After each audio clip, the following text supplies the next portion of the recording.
Hey, you guys, thank you very much for coming back to your boy again, the local Scottish Trekkie, coming live at you for another Star Trek, the official Starships collection special review. And this evening, I'm going to be doing this one. This is another one where I'm quite surprised that I've not done before till now. Is the USS Enterprise NCC-1701 special issue. It's the one we see in the original series, and the Matt Jeffrey the Matt Jeffries design Enterprise. So what I'll do is I'll get run through the magazine, the contents and specification, and then once I've done that, we'll get into the ship itself, which is here, the the 1701 XL USS Enterprise. So I'll put that down just now, and we'll get through the magazine, and then I'll show you the ship after I've done the magazine. So here's the magazine for it. Let's get into it. So the contents is Making the Cage, The Voyage Begins, Casting Star Trek, and Where No Man Has Gone Before. And then we have the USS Enterprise specification. So she first appears in The Cage on broadcast, revised, Where No Man Has Gone Before. Last seen in Turnabout Intruder,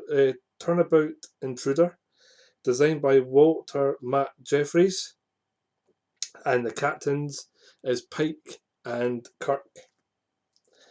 So, like the previous Star Trek ships, you get little images of the ship, the where you see her, and the episodes down below, like little pictures. So the voyage begins. The Star Trek that Gene Roddenberry engaged in 1964 was both incredibly familiar and surprisingly different.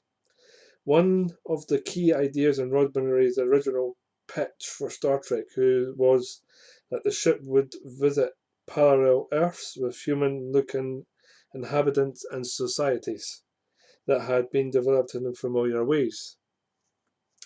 The first episode of Star Trek that was filmed was The Cage. Showed the crew under the command of Captain Pike, and featured a much more emotional version of Spock than we are used to.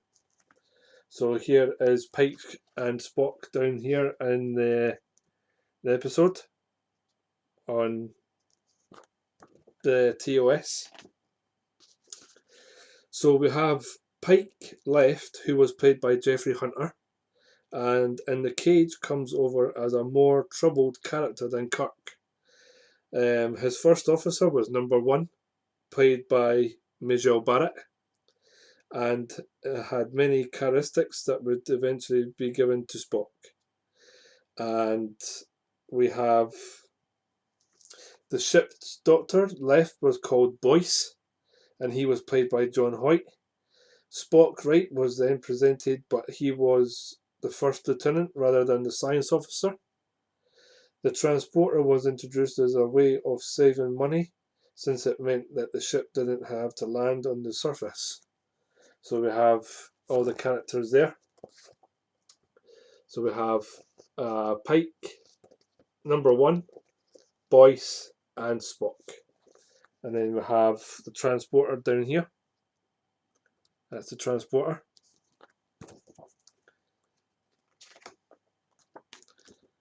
And then most of the familiar equipment was in place in the Cage, but looked a little different. The crew had lasers, not phasers, and the communicators were gold. The Cage provided one of Star Trek's most memorable images, with the Telosians presented Vina as a green-skinned Orion Saves girl. From the far left to right, Susan Oliver, Gene Roddenberry, Bob Butler, and Bob Justman. On the set of The Cage, the sequence they were shooting is an illusion created by the Telosians, but it is the only time we saw Earth in the original series. So that's all the stuff there. So there's Vina, as the Orion slave girl, and we have number 1, Pike and Rena up here.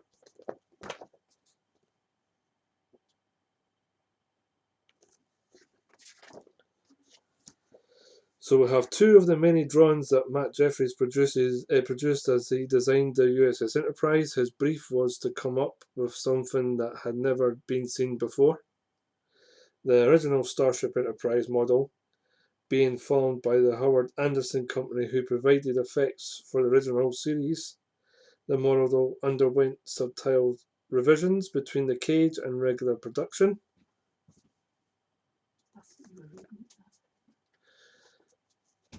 Sorry about that, guys. Interruptions again. Sorry about that. Between the cage and regular production, but despite the preferences, the earlier shots were too visible to be abandoned. Even though they had been chosen, the script NBC felt the cage was too cerebral and serious. It was, after all, a story set, mostly in the mind. So we have all that there. So we have an uncanny looking Enterprise up here, where you get to see all the drawing of the ship up here as well. And then we have I think we have the Telesians, and we have the Enterprise on behind a blue screen down here. So then we have casting Star Trek. So we have the captain of the Enterprise. So we have the 2. So we have Pike and Kirk. We have Mr. Spock down here. Mr. Spock. We have number 1.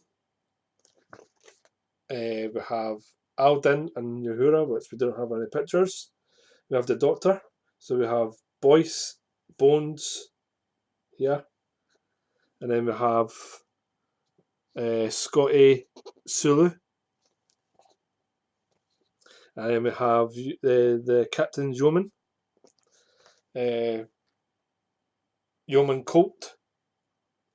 And then we have another one played by Yeoman Smith. So we have Colt and Smith here. Where no man has gone before. Against all the odds, Star Trek had been given a second chance, but making the second pilot would be far from plain sailing. Star Trek's second pilot, Where No Man Has Gone Before, featured a new captain, new costumes, and a more upbeat attitude. So the new captain was portrayed by William Shatner, who brought confidence and charm to the role. In response to NBC's notes, Pike's self-doubt was banished, and in its place Kirk had the definite sense of humour. So we have the network was considered about Spock, but despite promising to put him back in the background, Roddenberry actually expanded his role, giving him several pivotal scenes with Kirk. In the early days, Star Trek, it was given the cast would include an attractive yeoman. In the second pilot, the character became Yeoman Smith. As we saw earlier, there she is down there, Yeoman Smith, with Kirk. And then we have several familiar faces that first appeared in the second pilot, including George Takei, but at this point, Sulu was a scientist rather than the helmsman. James Doohan was in place as the chief engineer.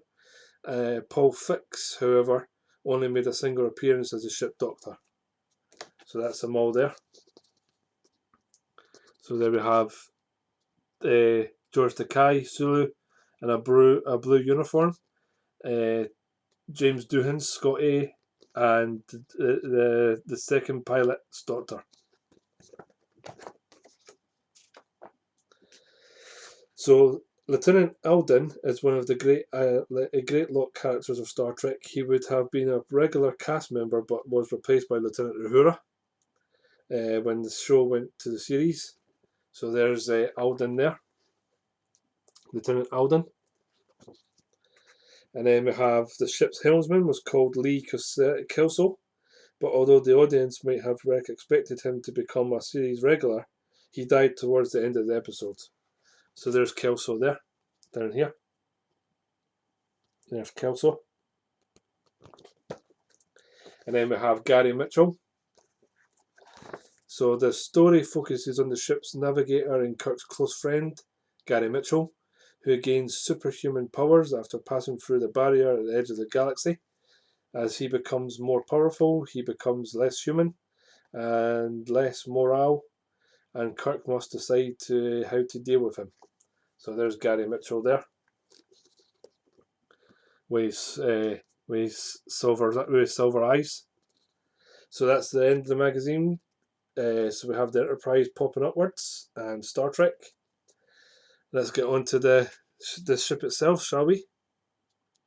And here she is. The USS Enterprise, NCC-1701. I just don't believe what I've just done. I snapped off the deflector. Damn. It's easy. I can glue it back. Really, really fragile. Sorry guys about that. I can glue it back on again. So I can fix it. So there's the ship. So we've got the USS Enterprise, NCC-1701, and then it's, I can't believe I've done that. And we have the ship there, and we have its shuttle bay at the back, its impulse engines up here, its dome effect, whereas the cage version it had grills at the end of it. We have its Starfleet pennant going along here. Still, we have the bridge at the top up here. So yeah, guys, that's my review of the Enterprise. I'll show you the stand. So here's the stand. It's the USS Enterprise NCC Special, and it is 6257A-A. USS Enterprise. So that's my review of the USS Enterprise. And if you like what I've done today, I know I snapped it, which was my fault. It's really, really angry there. I might have to glue it back on again. Please show the thumbs. I hope you do show the thumbs. And please subscribe to my channel from hitting the notification bell up there as well. When you see some more videos by me, your Scottish Trekkie. And I will see you guys in the next video. And as always, as Spock would always say at the end of my videos, live long and prosper. And I will see you guys later on. Bye for now, guys. Bye-bye. Bye-bye.